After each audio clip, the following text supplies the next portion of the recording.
and welcome to my YouTube video. In this video I'm going to demonstrate how to do several types of embroidery stitches on your hand knitting. So let's take a look at some of these. You can see I have these cables here. It doesn't have to be cables in your work, but in the video I'm demonstrating I used cables to do the embroidery. So let's look over here at this cable. I used two different types of embroidery stitches here. I used, let's look up close. In between the two columns of twisted stitches, I used a embroidery back stitch. In the center, I used a chain stitch. Here, I used a stem stitch. Looks different than the back stitch. It's more solid, gives you more color. In these places, I used what's called a Smyrna Cross, and it's a takeoff on the double cross. And let's see, what else do I have? Here's a fly stitch I'm using as a border around this swatch. So in this video, I'm going to demonstrate how to do all these different types of embroidery stitches. So let's start out with the easiest, and that is the back stitch. Okay, on this cable, I have already worked one leg of the back stitch up. I left the other one as demonstration purposes for this video. What we're going to be using, we have our two columns of knit stitches coming up for this side of the cable, and these happen to be twisted knits. That's okay. It works just fine when they're not twisted, but between the two columns of knits we have the bars that go from one stitch to the other. These are what we're going to be using to create the back stitch. So if we look at the front of the back stitch, it looks like this. It almost looks like beads in your knitting. It makes this little blip of color, and I really like it. If we turn the work and look at the opposite side, it looks like a stem stitch, which I'll also be showing, and it is. So when we do the stem stitch on the right side of the work, it'll look like this, and on the wrong side it'll look like this. So here we go. We're just going to start here. I bring my tapestry needle, and I use, this is like a number 18 chenille needle. I don't use those great big large tapestry needles that you often see for knitting. I like the ones that they have a nice big eye. I can get my worsted weight yarn, this is worsted weight yarn, through the eye of the needle.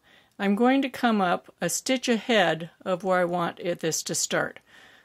And this is the nature of doing the back stitch. You'll always be going, I'm going to leave a tail on the wrong side.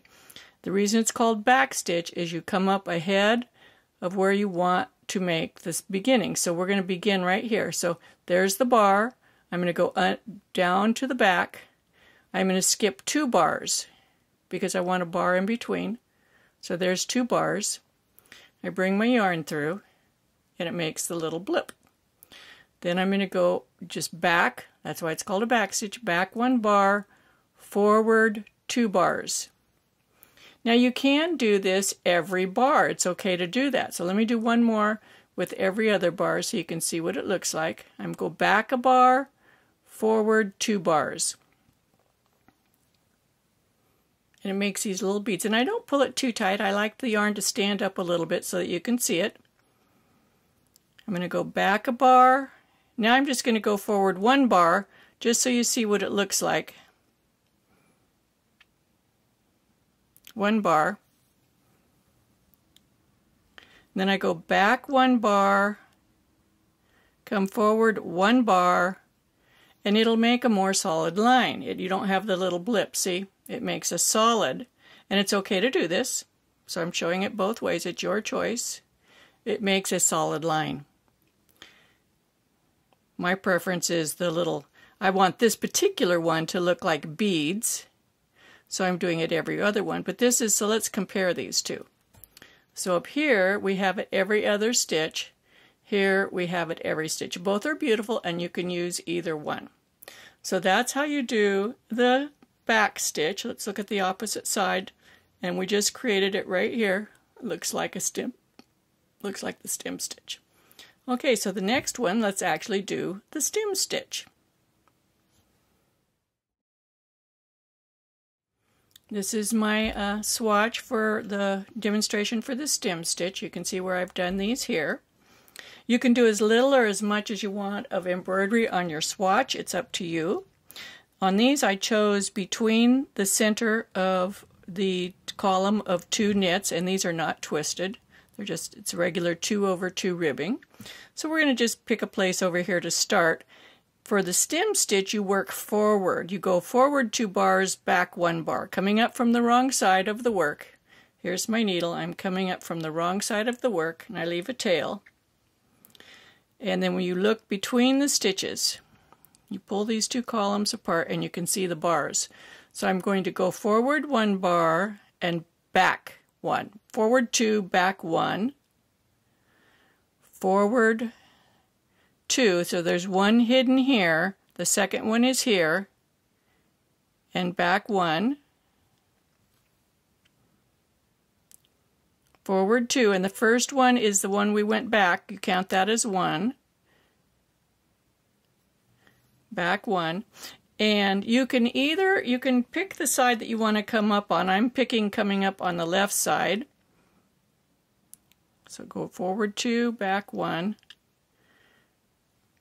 So it's actually kind of slanting to the right.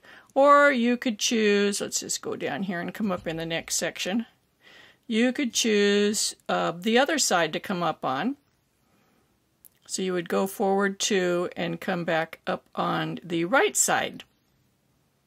And if you do that, coming up on the right side,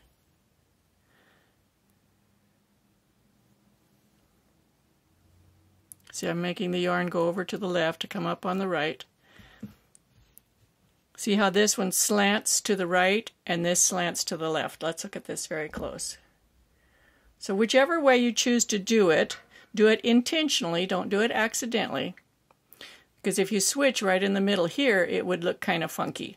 So once you pick one, go with that direction. You can see these all slant to the right throughout there.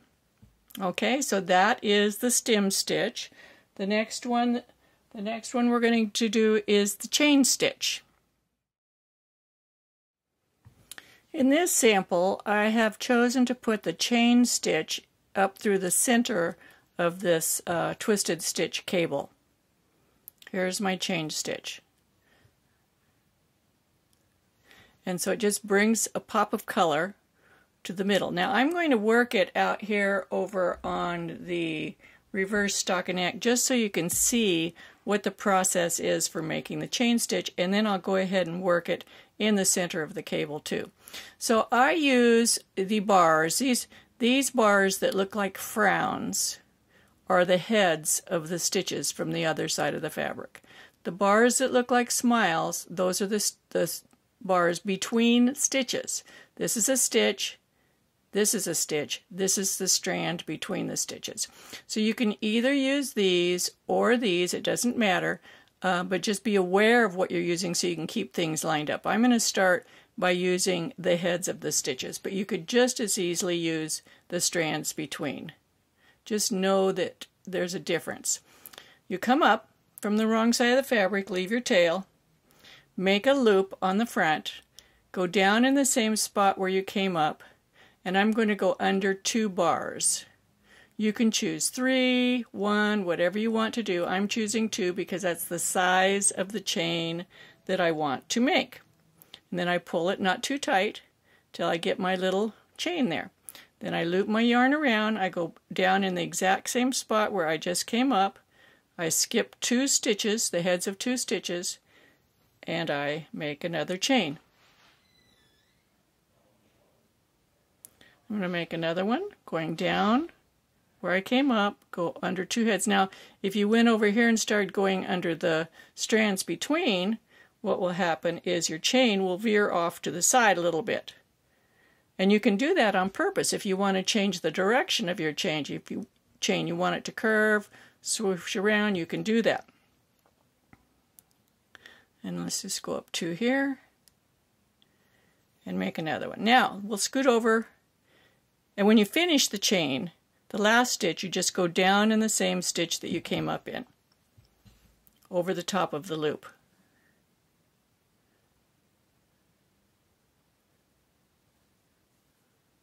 And that finishes your chain. On the other side of the work, it looks like this. It looks very similar to the back stitch. You see that? So let's move over here and let's work one that's in the middle of the cable. So I'm going to come up at the very bottom of my cable, in the middle. I'm using the stitches, the heads of the stitches. I'm going to go down in the same place I came up, skip 2 bars, bring my needle through, and you see how I'm pulling up to line it up. Make a loop, go down where you came up, skip 2 bars, come up again. Make a loop, go down where you came up, skip 2 bars, come up, and this time I'm going to finish it. So I'm just going to go down where I came up. That pulls the end down inside and finishes it off. And just line it up. So now I've got 3 chain stitches right in there. Okay, the next thing we're going to do is this Smyrna Cross. So I'll be right back with that. Okay, again I'm just going to start out by working this on the plain reverse stockinette stitch so you can get an idea of what's going on. I'm going to use a column of stitches. Remember, these are the frowns, so those are the stitches.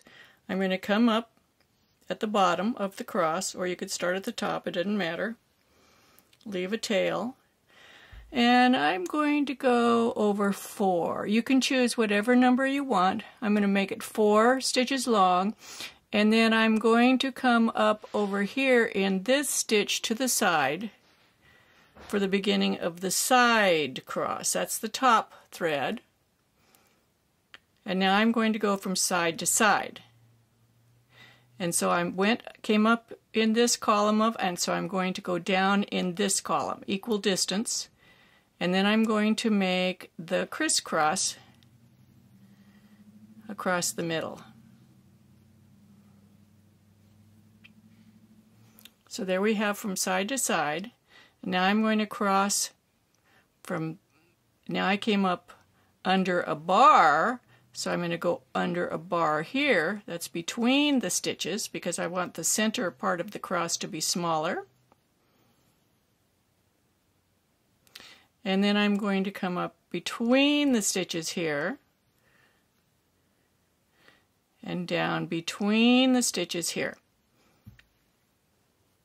So what I have is a larger cross with a smaller cross over the top. This is called a Smyrna Cross. I think it's really pretty. Now just a regular double cross is exactly the same thing, only all of your strands are the same length. They would all be the same length as from here to here. This is a Smyrna Cross, and that's what I'm going to put between these cable crossings here. So I'm going to start at the bottom, go from bottom to top, or you can do the top to the bottom, it doesn't matter. And then I'm going to come over to the side, and I'm going to go the equal distance to the other side, and I'm just basically using the space available here. Then I'm going to come up here,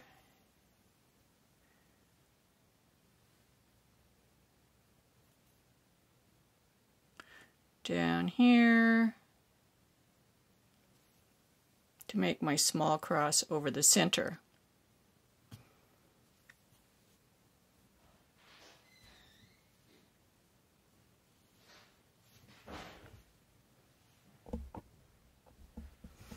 And my top thread there, we'll balance that out a little bit. Sometimes you have to use the tip of your needle to finagle things around.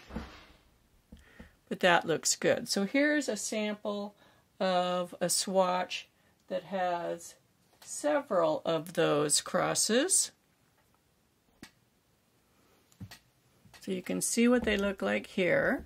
I worked those in the centers of these cables. So the last thing we're going to talk about is the fly stitch. And that's what's around the outside of this swatch. It's very cute. So let me show you how to do a fly stitch.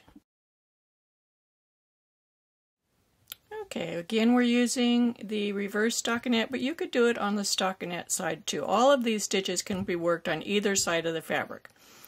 We're going to come up wherever we want to choose,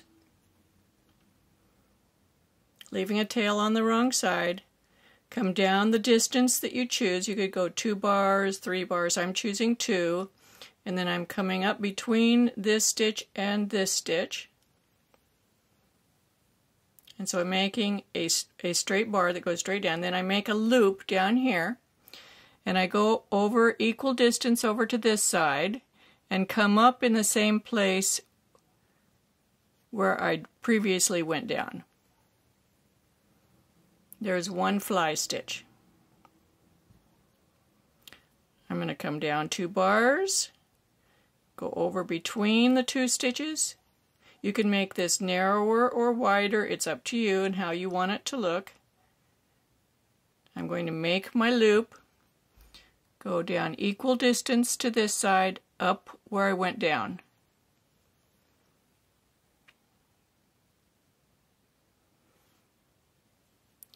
Come down 2 bars, up, make my loop, go down, come up. This is really a cute stitch. Now, there are lots and lots of embroidery stitches. Here's a line of the fly stitch here. Lots of them. These are just a few. Now, along with the contrasting yarn and your tapestry needle and your scissors, I would also recommend that you have some tweezers, because chances are you're going to be making mistakes, and the easiest way to undo the mistake is just clip your yarn, clip on the back, and pull out the little strands. And I would practice on a swatch before you start on your real project. These are so fun to do, and they add so much interest to your knitting. I'm sure that you'll enjoy doing them. If you like my video, be sure to give me a thumbs up. Hit the subscribe button. That's the best thing you can do. If you want to thank me, hit that subscribe button if you're not already a subscriber, and share my videos with your friends. Happy knitting!